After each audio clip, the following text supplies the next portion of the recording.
Ini dalilnya semua kita sudah tahu tentunya, surah Al-Asr. Nah, ini semua insya Allah umat Islam hafal karena pendeknya surah ini ya. 3 ayat, surah nomor 103. A'udzubillahi minasyaitonirrajim wal asr, demi masa waktu yang kalian lalui di dunia. Innal insana lafi khusr, semua manusia pasti melalui kerugian. Illa alladzina amanu wa amilus shalihat, kecuali orang yang beriman dan beramal saleh. Itu tidak akan melalui kerugian. Allah akan berikan dia jalan keluar dari masalahnya, dan kalaupun sampai ada sesuatu masalah atau program atau proyek dia tidak dapat, berarti baik buat dia. Pasti itu, tidak mungkin tidak. Allah selamatkan dia. Wa tawasaw bil haqqi wa tawasaw bis sabr. Maka saling mewasiatkanlah kebaikan ini dan kebenaran ini, dan saling mewasiatkanlah agar sabar selama hidup di dunia, karena kalian akan menuju ke akhirat. Saya kasih contoh teman-teman, ada satu doktor ngajar di Ummul Qura, Dr. Muhammad, semoga Allah jaga beliau. Saya pernah mendengarkan salah satu kaset ceramahnya luar biasa gitu. Dia kasih contoh, dia bilang ada seseorang, jazakallah khair, ada seseorang di Saudi, teman dia, salehnya luar biasa ibadahnya. Dia bilang, sholat malamnya gak kehilangan, sholat 5 waktu selalu on time, selalu menjaga istiqomah di jalan Allah, halal, haram. Satu waktu dia lamar seorang wanita, dan diterima lamarannya. Pada saat sudah mau menikah, gitu kan, kurang lebih ditentukan jadwal, kalau saya tidak salah itu 3 bulan dari waktu itu akan menikah. 2 bulan atau 1 bulan sebelum pernikahan, tiba-tiba perempuan ini batalin pernikahan. Batal pernikahan, nggak jadi nikah. Laki-laki ini bertanya kepada calon mertuanya, ada apa? Saya juga nggak tahu. Ditanya perempuan ini oleh orang tuanya, kenapa nak? Malu keluarga? Enggak, pokoknya saya nggak mau nikah sama laki-laki ini. Bersikeras si perempuan tidak mau nikah. Kata Dr. Muhammad, dia bilang, saya setiap kali ketemu sama teman saya ini, teman saya selalu berdoa.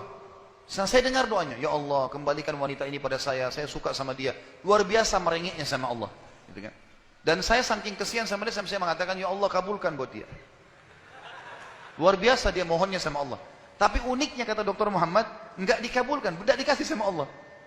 Sampai tiba hari H pernikahan yang ditentukan tanggalnya, perempuan ini akhirnya memang dia tunggu waktu itu, ada laki-laki lain lamar, diterima sama dia. Diterima pada saat itu.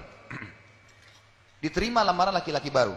Waktu sudah menikah sama laki-laki itu, si orang soleh ini, temannya Dr. Muhammad, berhenti berdoa. Ya selesai, jadi istrinya orang, nggak boleh kita doa lagi kan. Maka Dr. Muhammad mengatakan, saya justru bertanya-tanya pada saat itu, di mana bentuk kasih sayangnya Allah kepada teman saya? Dia sudah soleh, janji Allah baik, mestinya dia dapat yang dia mau. Kenapa di sini luput? Nah ini yang saya bilang di poin ke-11, Allah selamatkan dari kerugian dan bahaya. Ternyata dia bilang, justru setelah perempuan itu nikah sama laki-laki yang jadi suaminya sekarang, saya baru tahu bentuk kasih sayangnya Allah pada teman saya. Karena ternyata baru sebulan menikah, perempuan ini periksa ke dokter, dia punya sakit di dada sebelah kanannya, maaf di payudara sebelah kanan. Dokter memvonis kena kanker payudara yang kronis, harus dipotong. Sebulan menikah, payudara kanannya dipotong. Bulan kedua, kanker itu sudah menyebar ke payudara kiri dan dipotong dua-duanya dalam 2 bulan pernikahan. Bulan ketiga, ini kejadian nyata. Bulan ketiga, ternyata perempuan ini punya masalah di urat saraf di bagian otak belakangnya, sehingga membuat kedua matanya buta. Dan bulan keempat, wanita ini meninggal dunia. Kata dia, Dr. Muhammad bilang, subhanallah, kalau teman saya yang jadi suami dia, maka dia tidak akan menikmati pernikahan. Tapi Allah selamatkan dia dengan caranya. Jadi kadang-kadang ada yang luput dari kita. Kita sudah mohon sama Allah, Allah belum kasih. Kalau Allah tidak kasih, teman-teman, yakin itu baik buat kita. Jangan sangka buruk sama Allah. Sebaliknya, kalau kita minta sesuatu yang besar kepada Allah, tidak ada yang mustahil. Yang penting kita merengek dan manja kepada Allah. Dalam kisah yang lain di Yaman, dan ini sempat kisahnya menghebohkan Timur Tengah, anak muda hafal Quran, matanya buta. Anak ini dari kecil tidak pernah sekolah, dia ditinggal di rumah, tapi orang tuanya panggilkan guru ngaji, dia hafal Quran. Satu waktu umurnya waktu mencapai sekitar 25 tahun, dia berpikir untuk menikah, punya perasaan fitrah manusia, walaupun dia tidak melihat, dia ingin menikah. Setiap kali dia bicara sama ayahnya masalah pernikahan, ayahnya bilang, nak siapa yang mau menikah sama kamu? Nggak ada kerjaan, matamu buta, gitu kan. Kalau misalnya ada orang yang simpatik, baru kita bukain pintu itu. Anaknya selalu merasa terpukul. Apa yang terjadi? Dia berdoa sama Allah.